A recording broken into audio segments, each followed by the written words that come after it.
Hello everyone, welcome to my class, diagrammatic and graphical representation of data. Last time I also discussed a lot of things about the graphical representation and diagrams. There are two types of presentation of data. Is first is a diagram and second is graph. So जो भी हमने last time में study किया था उसको एक revise कर लेते हैं ना, रिवाइज इन टर्म कर लेते हैं क्योंकि हमने डायग्राम्स के टर्म में पढ़ लिया था. ग्राफ यू स्टार्ट आफ्टर हमने सेकंड सेशन में करने के लिए बोला था. So in this session I discuss about the graph and types of the graph. Now first discuss, uh, revise all the things we discussed last session. So diagram is what? Diagram is representation of the data effectively and it's represent of 1,000 word in a single diagram. And diagram is a visual form of presentation of statistical data, highlight their basic relationship, basic features and relationship. If we draw, if we draw a diagram on the basis of the data collected, they can easily be understood and appreciated by all. And significance of diagram, they are attractive, impressive, simple, intelligent, really possible to comparison, save time, universal utility, given more information, and memorize point is very effective. General rules is how to diagram maintain. Create should be a neatly drawn and attractive geometrical figure. You will be considered there. Diagram must be suitable, but shorthanding should be neatly draw as well accurately draw with the help of drawing instrumentation, and everything is defined in the term of the footnote. What about the data is there? So economy in a cost and energy should be exercised in a drawing diagram is minimum. If is we study a type of the diagram, four type of diagram is there. Is a one dimensional diagram, two dimensional diagram, three dimensional pictograms, and cartograms. So in a one dimensional graph we study line diagram, simple diagram, multiple bar diagram, subdivided bar diagram, percentage bar diagram. So again we study the line diagram, what we make through our data. We show the points here and connect to through the line. So is this type of data, is this type of diagram is called via uh, line diagram. So uniformity between the distance of lines is a main thing. So kept uniform manner में रखना होता है और less attractive होते हैं.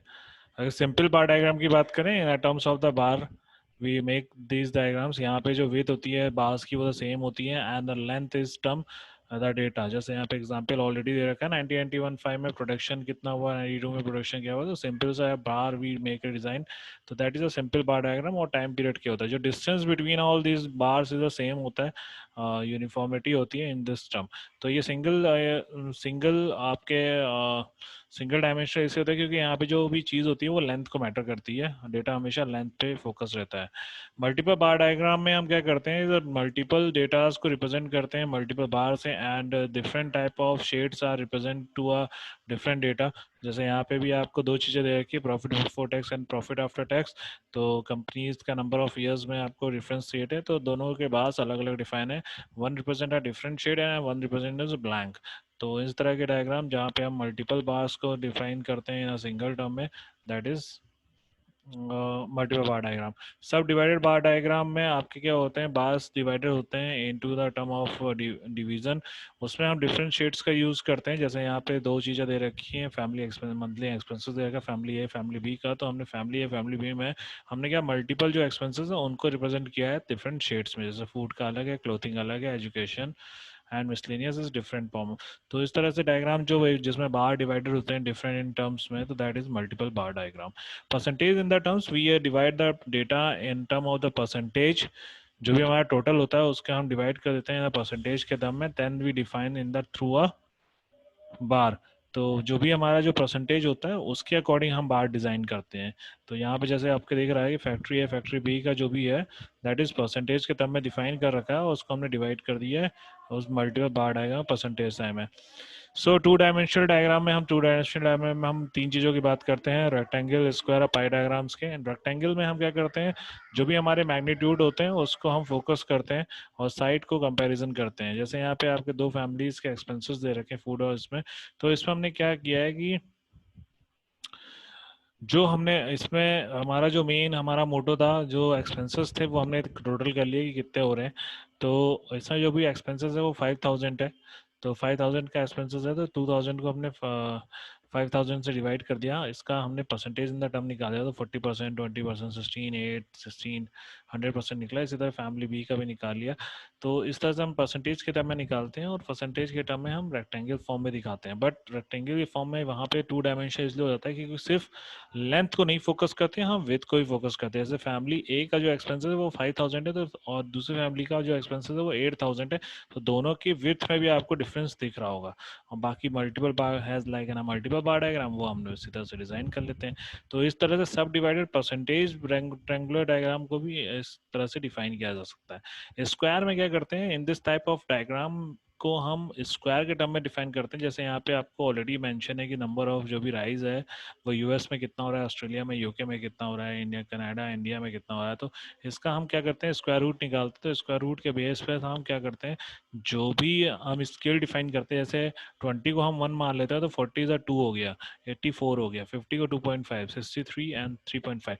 तो उतने ही उसी स्केल पे हम क्या करते हैं, एक स्क्वायर डिजाइन कर लेते हैं जिसमें सारी साइड्स इक्वल होती है, और रिप्रेजेंट कर देते हैं in the term of scale के बेस पे। तो स्क्वायर रूट में हम डेटा का स्क्वायर के फॉर्म में निकालते हैं और उसको स्केल के टर्म में डिवाइड कर देते हैं। पाई डायग्राम में हम क्या कर, पाई डायग्राम में जब भी हमें डेटा मिलता है इन द टर्म ऑफ न्यूमेरिकल के टर्म में, हम उसको कन्वर्ट कर लेते हैं डिग्री के टर्म में, 360 डिग्री के टर्म में उसको डिवाइड कर लेते हैं, और उस पर सर्टेन जो डिग्रीज निकलती हैं उसके बिहाफ पे हम पाई डायग्राम को जो भी एक सर्किल होता है उसको डिवाइड करते हैं, that is called A pi diagram. तो ये इस तरह के, जैसे आपको दिख रहा है कि क्यूबा में 62 क्विंटल होता है प्रोडक्शन, तो उसको डिग्री में कन्वर्ट कर लिया, 360 के डिवाइड कर लिया, तो ये आपका 134 आया, 102 आया, 76 आया। तो इस तरह से जो भी डिग्री कन्वर्ट हुई है दैट इज को हम रिप्रेजेंट कर देते हैं एक सर्कल में। तो ये रिप्रेजेंट करता है आपका पाई डायग्राम को। अगर 3 डायमेंशनल के वॉल्यूम डायग्राम की बात करें, 3 डायमेंशनल में जैसे क्या होता है, जो भी ऑल फिगर होते हैं वो 3 डायमेंशनल होते हैं। लेंथ विड्थ के साथ हम हाइट को भी प्रेफरेंस देते हैं। तो यहाँ पे भी जो डेटा होता है उसका हम क्यूब रूट निकालते हैं, क्योंकि 3 टर्म में बात कर रहे हैं। तो इस क्यूब रूट जो डेटा हमें दिया है उसका क्यूब रूट निकाला हमने, और क्यूब रूट में भी हमने स्केल डिफाइन कर लिया। जैसे 10 को हमने 1 सेंटीमीटर मान लिया, तो 22 सेंटीमीटर, 33 सेंटीमीटर, 44। और उसके बिहार पे हमने जो भी रेक्टेंगल डिजाइन किए हैं वो उसी स्केल के बिहार पे हमने डिजाइन कर लिए। तो ये इस तरह का रिप्रेजेंटेशन 3 डायमेंशनल टर्म में होता है, that is represent by this diagram. और लास्ट जो आपका होता है पिक्टोग्राम, पिक्टोग्राम जो होते हैं वो लाइंस और बारग्राम होते हैं, बट जो भी डीलिंग होती है विद डिफरेंट काइंड की होती है। ये अट्रैक्टिव होते हैं, कॉम्प्रिहेंड होते हैं, और यूजफुल प्रेजेंटिंग एस्थेटिक्स के टर्म में करते हैं। थ्रू अ पिक्टोरियल सिंबल्स को हम केयरफुली सेलेक्ट करते हैं, उसकी तरह से रिप्रेजेंट करते हैं। तो कार्टो डायग्राम और पिक्टो डायग्राम में यही चीज़ें होती है। और कार्टोग्राम को जो स्टैटिस्टिकल मैप होता है वो हम क्वांटिटिव इंफॉर्मेशन जोग्राफिकल बेसिस पे करते हैं, और जो भी क्वांटिटीज और मैप कैन भी शो करते हैं हम वो थ्रू शेडेड या कलर डॉट्स के थ्रू रिप्रेजेंट करते हैं। सो लास्ट टाइम में हमने जैसे ही बात की थी कि हमने डायग्राम्स को पूरा डिफाइन कर लिया था, एंड जो हमारा नेक्स्ट टॉपिक था that is the graph. So in this session I define the what is the graph and how what is the different type of the graph is there. So diagram और graph में ये representation, diagrams और graph में सिर्फ difference ये होता है कि डायग्राम को जब हम रिप्रेजेंट करते हैं in the terms of the square या क्यूब के फॉर्म में रिवाइज करते हैं, जबकि ग्राफ को जब रिप्रेजेंट करते हैं तो ग्राफ को एक पर्टिकुलर स्केल्स पे बिहार पे डिफाइन करते हैं। जैसे ग्राफ क्या होता है, graph is a visual form of the presentation of statistical data, और it is more attractive than a table of figure. It is very easy to understand by the common person. It is very easy to understand the comparison between two or more of phenomena, or through the help of the graph.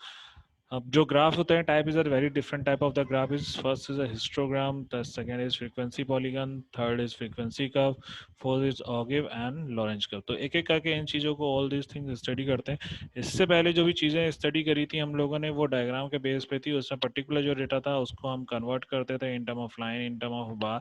The same time of that histogram frequency पर उसी से related है, but in the term of difference is there. So देखते हैं क्या क्या चीज़ें difference है। Now let's first start a histogram.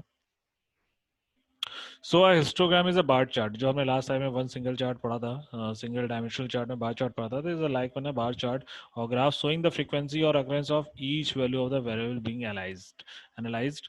जो भी हमारी चीज, जो भी डेटा हमारा एनालाइज हो, उसके भी यहाँ पे हम जो ग्राफ डिजाइन करते हैं, दैट इज कॉल्ड भी histogram. But in histogram data plotted as a series in the rectangle form में. जो भी हिस्टोग्राम में डेटा होता है वो हमारे रेक्टेंगल फॉर्म में होता है. And class interval are shown on the X axis. जो क्लास इंटरवल्स होते हैं वो एक्स एक्सिस पे शो करते हैं, एंड जो फ्रीक्वेंसी होती है वो हमारा वाई एक्सिस पे शो होती है. ओके. तो हिस्टोग्राम में जो डेटा इंटरवल्स होते हैं, क्लास इंटरवल, वो हमेशा एक्स एक्सिस पे, और जो हमारा फ्रीक्वेंसी होती है वो हम वाई एक्सिस पे करते हैं. तो the height of each rectangle represent the frequency of that class interval. So each rectangle is formed with other so as to give a continuous picture. तो जो भी रेक्टेंगुलर होता है वो फॉर्म इस तरह से फॉर्म किया जाता है कि गिव अ कंटिन्यूअस पिक्चर, एक कंटिन्यूअस पिक्चर शो कर रहा हूँ. So such a graph is also called a staircase or block diagram. इस तरह के ग्राफ को हम स्टेयरकेस या ब्लॉक डायग्राम कहते हैं. मतलब जो भी बार्स जो भी बनाते हैं वो एक दूसरे से इंक्लूड किए होते हैं, क्योंकि एक क्लास इंटरवल होता है, कंटिन्यूअस मैनर में कंटिन्यूअस सीरीज का डेटा होता है जिसमें सारे डेटा एक दूसरे जुड़े होते हैं. तो that is looking like the stair. तो इस तरह के डायग्राम को स्टेयरकेस और ब्लॉक डायग्राम भी कहते हैं. We cannot consider histogram for distribution with open-ended classes. Open-ended classes में हम histogram डिजाइन नहीं करते हैं. is It is also quite misleading if the distribution has unequal interval. ये भी बहुत ज़्यादा misleading इफेक्ट करता है जब डिस्ट्रीब्यूशन unequal interval होते हैं, and suitable adjustment of frequencies are not met.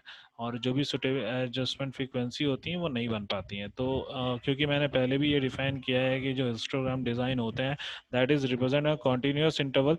तो कॉन्टिन्यूस इंटरवल में ही डेटा जो होता है तभी हम हिस्टोग्राम डिजाइन करेंगे. अगर एन इक्वल के इंटरवल में होता है तो काफ़ी चीज़ें गलत होने की संभावनाएं रहती हैं. तो उसका एक एग्जांपल ले लेते हैं. जैसे हमारे पास हिस्टोग्राम दे में डेटा दे रखा है. डेली वेजेस जो है वो 0 to 50 इज 8 वर्कर्स हैं, 50 to 100 इज 16 वर्कर है, 100 to 150 इज 27 वर्कर, 50 to 219 है. तो यहाँ पे आपको एक चीज समझने की जरूरत है. जो भी यहाँ पे क्लास इंटरवल का जो डिफरेंस दे रखा है, जो भी आपका क्लास इंटरवल है वो 0 to 50 है. तो मतलब 50-50 का गैप चल रहा है, एंड एवरी जो डिफरेंस है वो हम आप देख रहे हैं 50-50 का है. And how to identify it is continuous और नॉट कॉन्टिन्यूस. क्योंकि यहाँ पे आप देखेंगे अगर डेटा की, तो ये 0 इज अ लोअर लिमिट है, ना 50 is upper limit. And same in a second term में 50 क्या हो जाती है, आपकी लोअर लिमिट हो जाती है, एंड 100 इज अपर लिमिट. तो फर्स्ट डेटा होता है उसका अपर लिमिट, सेकंड डेटा के सेकंड रो के डेटा का लोअर लिमिट बन जाती है. That is a continuous manner. और इसी के भी यहाँ पे हम क्या करते हैं, डायग्राम डिजाइन करते हैं. क्योंकि जो भी हमारा क्लास इंटरवल होता है वो हम हमेशा एक्स एक्सिस पे रिप्रेजेंट करते हैं, और वाई एक्सिस पे हमारा फ्रीक्वेंसी रिफर होती है. तो यहाँ पे 0 to 50 बोला है, तो that we start the 0 to 50. तो यहाँ पे आपका डेटा कितना है, 8. तो हमने यहाँ पे 8 के टर्म में एक लाइन खींच ली, 8. And all the bar diagram is joint together. जो भी बार डायग्राम है वो भी जॉइंट हो रहे हैं, और सबकी विथ आप देखें क्योंकि इंटरवल सेम है तो ऑल द विथ आता सेम, और smoothly represent by the data की किस तरह से हमारे डेटा को हम रिप्रेजेंट कर रहे हैं. तो that is called be histogram. Now next is the frequency polygon diagram. Frequency polygon same like as a bar diagram, but it is what is difference is there. जब हम horizontal bars बनाते हैं, rectangle बनाते हैं histogram में, then we identify the midpoint of that rectangle. जो भी top में रेक्टेंगल होता है, टॉप हॉरिजॉन्टल साइड्स होती है, उसमें हम मिड पॉइंट आइडेंटिफाई करते हैं, और उसको हम ज्वाइन कर देते हैं एक स्ट्रेट लाइन से. तो the figure is so formed is called be a frequency polygon. जो भी मतलब जो भी फिगर बनता है that is called a frequency polygon. So what is the difference between a histogram and the frequency polygon. जब भी हम जो भी हम बार डायग्राम बनाते हैं उसके हॉरिजॉन्टल टॉप हॉरिजॉन्टल साइड्स में हम मिड पॉइंट आइडेंटिफाई करते हैं, और the mid point connected to the single straight line, then this diagram is called the frequency polygon. This is done under the assumption that the frequency in a class interval are evenly distributed throughout the class. ये हम इस assumption में बनाते हैं कि जो भी frequency होती है class interval में वो distributed होती है उस class, पूरे class को define करती है. उस through output जो भी पूरे class में होता है उसको define करने के लिए होता है. So the area of the polygon is equal to the area of the histogram. जो भी area होता है polygon का वो equal होता है histogram के, because the area left outside is just equal the area included. जो भी क्योंकि जो भी एरिया हमारा लेफ्ट हो जाता है आउटसाइड से वो जस्ट इक्वल होता है एरिया जो भी हम इंक्लूड कर रहे होते हैं. तो इसका एक एग्जांपल देख लेते हैं. जो same like the also make in a continuous series में भी कंटिन्यूस सीरीज में बनता है, तो it is also represent a continuous series में यहाँ पे 32 35 है, 32 40 है। तो इस तरह से आपका जो भी डेटा बन रहा है वो आपका कॉन्टिन्यूस मैनर में बन रहा है। But what is the difference behind of all it, हम यहाँ पे जो भी डायग्राम बना रहे हैं वो आपका क्या हो रहा है, सर्टेन जो भी हिस्टोग्राम बनाया है वो हमने किस बेस पे बनाया है कि हमने उन सब के हॉरिजॉन्टल टॉप हॉरिजॉन्टल साइड्स का मिड पॉइंट को कलेक्ट किया एंड मिड पॉइंट को हमने एक स्ट्रेट लाइन के थ्रू कनेक्ट कर दिया है। तो this is the difference between a histogram and polygon frequency polygon diagram. So next is a frequency curve. There's a lot of actually when we the study of the histogram and frequency polygon, then the frequency curve, so no more difference between a frequency polygon and a frequency curve, because both are the diagram in the same, but with the point is the difference is there. We make a straight line, to joining of the midpoints, but here we freely hand move, design a curve in the all the diagrams, that is frequency curve. मतलब जो भी हमारा जो free hand हम curve को हम straight line बना के हम एक फ्री हैंड से कर्व की तरह डिजाइन करते हैं, then this is called a frequency curve. जैसा कि यहाँ पे डिफाइन भी है, if the middle point of the upper boundaries of the rectangle of a histogram is corrected by a smooth free hand curve, then that diagram is called be a frequency curve. अगर हम middle point जो भी upper boundary के middle point को जो histogram में बनाए हैं वो हम फ्रीक्वेंटली फ्री हैंड का बनाए, तो ये हमारा फ्रीक्वेंसी का हो जाता है। जो भी कर्व होता है should be begin and at the base line, जो स्टार्टिंग होती है वो बेस लाइन से स्टार्ट होता है और एंड भी बेस लाइन पे होता है। तो यहाँ पे आपको ये डेटा देखने को मिलेगा। देखिए यहाँ पे जो हमने स्टार्टिंग करी है वो बेस लाइन से करी है और बेस लाइन पे और एंडिंग बेस लाइन पे करी है, and all the mid point join through a free hand curve से, एक फ्री हैंड से हमने एक कर्व तरह की डिजाइन किया है, that is called be a frequency curve. तो इसमें और लास्ट वाले आप में देखेंगे जो भी आपका यहाँ भी फ्रीक्वेंसी पॉलीगन क्या होता है, जो भी आपकी एंडिंग और स्टार्टिंग पॉइंट होती है, बट हियर इज द हम स्ट्रेट लाइन पे ही फोकस करते हैं। So is the difference of frequency polygon and frequency curve. Ogive की बात करते हैं। In the term of ogive में क्या होता है कि for a set of observation we know how to consider frequency distribution. अगर ऑब्जर्वेशन से हमें पता है कि किस तरह से हमें कंस्ट्रक्ट करना है तो फ्रीक्वेंसी डिस्ट्रीब्यूशन क्लियरली मेंशन हो जाती है। In some cases we may require the number of observation less than a given value or more than a given value. तो जो भी हमारी जो भी नंबर ऑफ ऑब्जर्वेशन होते हैं वो हो सकता है लेस देन के कॉन्सेप्ट पे हो, मोर देन के कॉन्सेप्ट पे हो।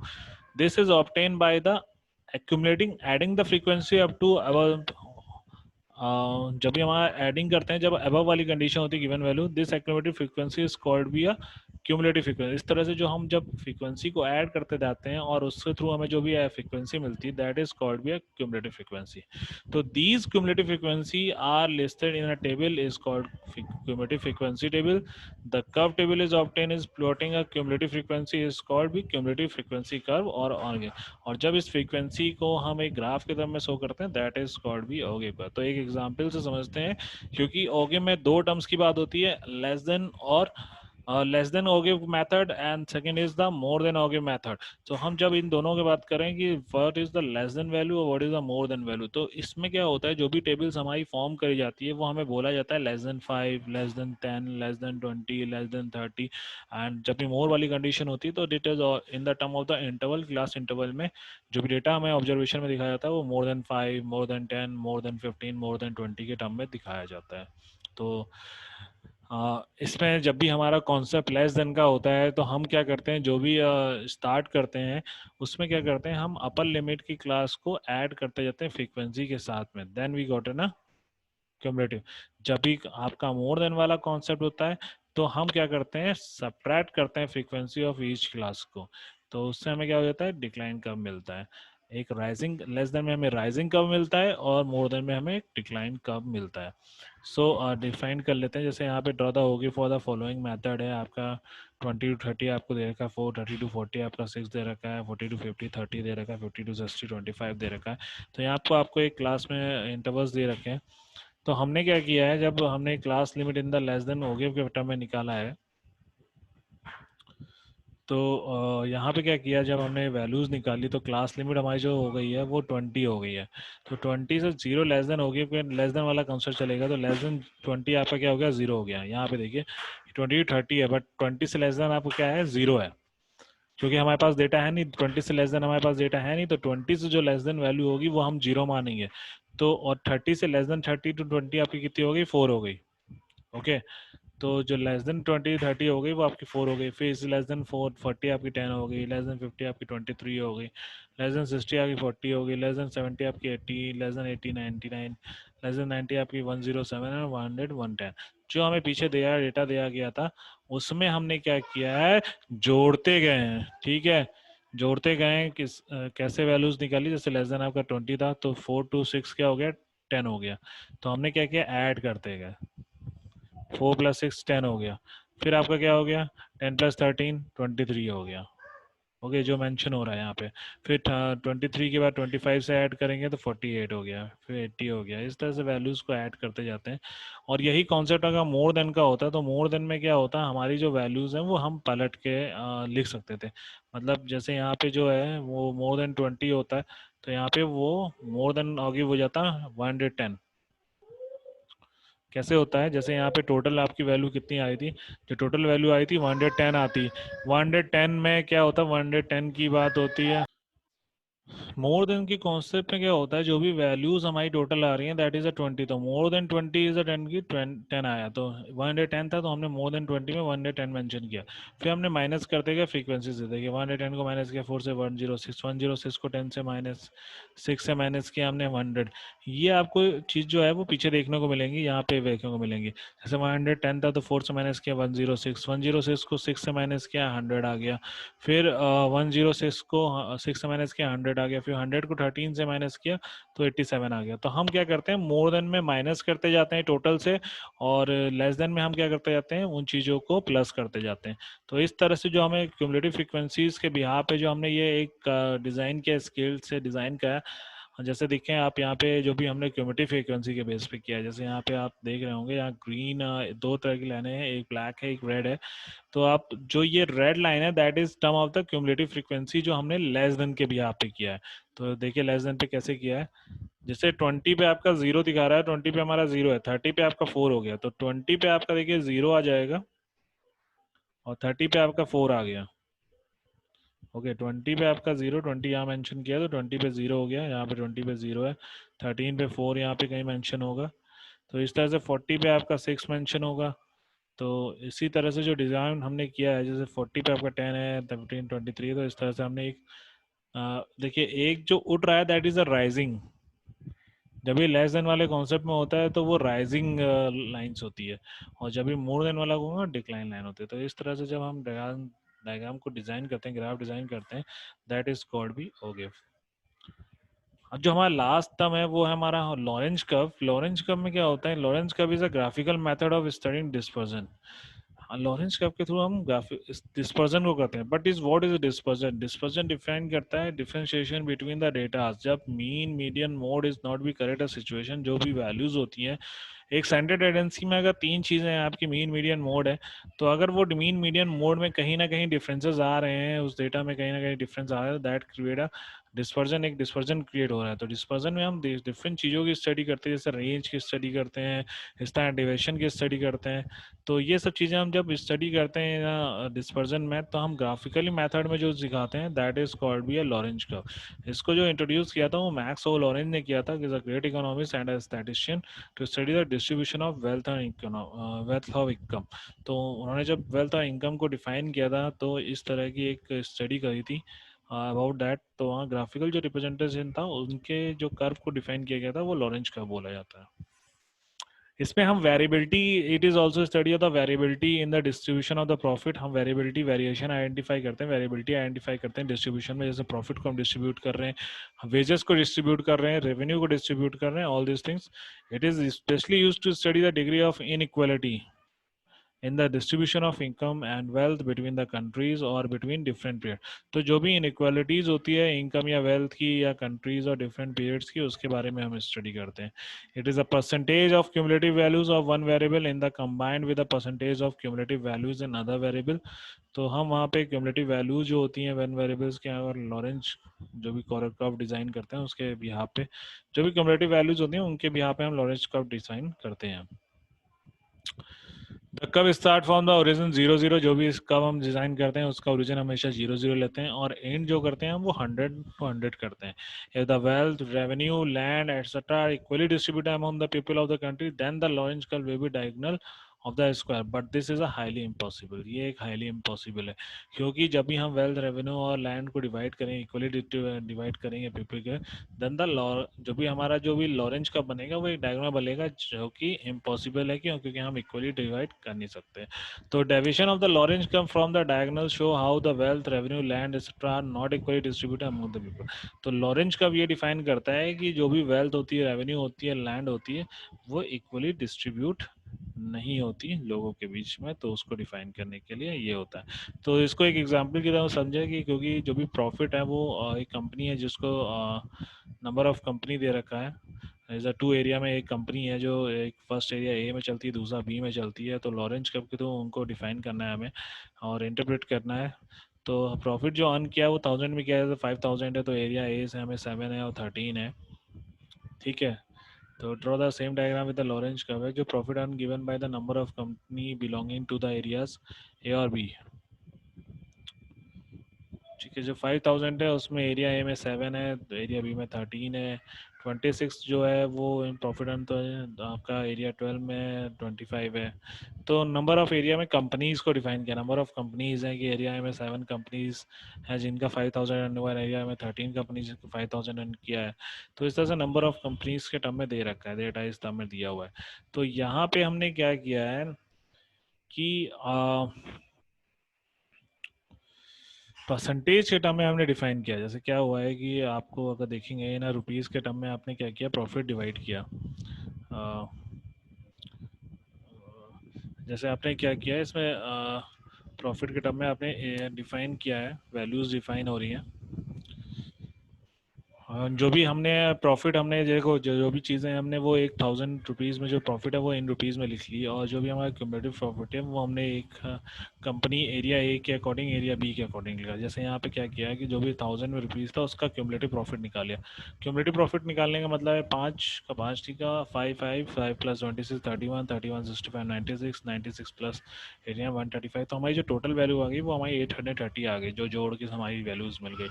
तो 830 के बिहार पे हमने क्या किया, क्यूमुलेटिव परसेंटेज निकाल लिया. Cumulative percentage in that term हो गया, आपने परसेंटेज निकाल लिया कि हमारा कितना परसेंट है. तो 5/830 किया, इंटू 100 किया, तो हमारा जो वैल्यू आई वो 1 आ रही है. ठीक है, राउंड फिगर 1 आ रही है. 31 अपॉन इंटू 100 इंटू 130 किया, 4 आ रही. तो ये एक परसेंटेज के टर्म में हमने वैल्यू निकाली. इसलिए नंबर ऑफ कंपनी थी, तो नंबर ऑफ कंपनीज की हमने क्यूमुलेटिव निकाली और उसका क्यूमुलेटिव परसेंटेज निकाल लिया. उसी तरह number of companies area B की थी, जिसमें हमने क्यूमुलेटिव जो नंबर्स थे वो हमने क्या किए, क्यूमुलेटिव नंबर थे उसका हमने क्यूमुलेटिव नंबर निकाल लिया और क्यूमुलेटिव परसेंटेज के टर्म में हमने डिफाइन कर दिया. जब हमारा क्यूमुलेटिव परसेंटेज डिफाइन हो जाता है तो उसको हम बाई पॉइंट हम डिज़ाइन कर लेते हैं इन द टू टर्म में. पहली लाइन जो होती है वो 0 से 100 के बीच में होती है. जो डायग्राम हमारा होता है वो 0 100 के बीच में होता है. ये जो दो लाइनें दिखा रहा है वो एरिया ए और एरिया बी की क्यूमुलेटिव परसेंटेज ऑफ प्रॉफिट्स दिखा रहे हैं. तो इस तरह का जो भी हमारा कर्व बनता है that is called be Lorenz curve, जो हम परसेंटेज के टर्म में हम डिफाइन करते हैं. क्यूमुलेटिव फ्रीक्वेंसी को निकालने के बाद, क्यूमुलेटिव चीज़ों को निकालने के बाद उसको हम परसेंटेज के टर्म में डिवाइड करने के बाद जो भी हम ग्राफ डिजाइन करते हैं that is called be Lorenz curve. जो भी ग्राफ में था वो हमारी इतनी ही चीज़ें थी. लास्ट में एक बार फिर से देख लें, हमने जो भी चीज़ें स्टडी करी हैं, जो भी मेन चीज़ है हमारा जो फोकस होता है हमारा, चार चीज़ों पे होता है: bar diagram, pie diagram, and आपका frequency curve, frequency polygon, histogram, and frequency ogive. जो मेनली एग्जाम में पूछे जाते हैं, what is the ogive and how to define the ogive. तो यहाँ पे लेस देन और मोर देन के concept is the most important to define the ogive. Bar diagrams क्या होते हैं, डिफाइन किया जाता है, बार डायग्राम्स बोला जाता है, नॉट इज अ ग्राफ. तो इस तरह से होता है. जब हिस्टोग्राम को बोला जाता है that is a term of the graph. इसमें क्या होता है, इक्वल कंटिन्यूअस मैनर में डिजाइनिंग होती है. और उसी तरह फ्रीक्वेंसी पॉलीगन और फ्रीक्वेंसी कर्व में क्या डिफरेंस होता है उस चीज़ को भी डिफाइन किया जाता है. तो इस चीज़ को डिफाइन करने के लिए हम ऑलरेडी चीज़ों की स्टडी करते हैं. So student, this is all about the diagrams and the graphs, and this is the most important of the theoretical theoretical in the terms में आपको define किया गया है कि what is the histogram, Lorentz curve, frequency polygon, frequency curve, और ये भी already define दिया है what is the dimension, type of the diagrams, one dimensional, two dimensional, three dimensional, and the pictograms is what are all these things. So I think all these are things clear, all these are concepts are clear. If you know, or if you have any doubt about the diagrams and the graphs, you ask anytime uh, in this through this comment box and through a class. So I think it is uh, complete now. Second part of the graphical representation. So my next topic is about the median. We start in a center tendency. Uh, so thank you, class, and be connected always and stay safe. Thank you.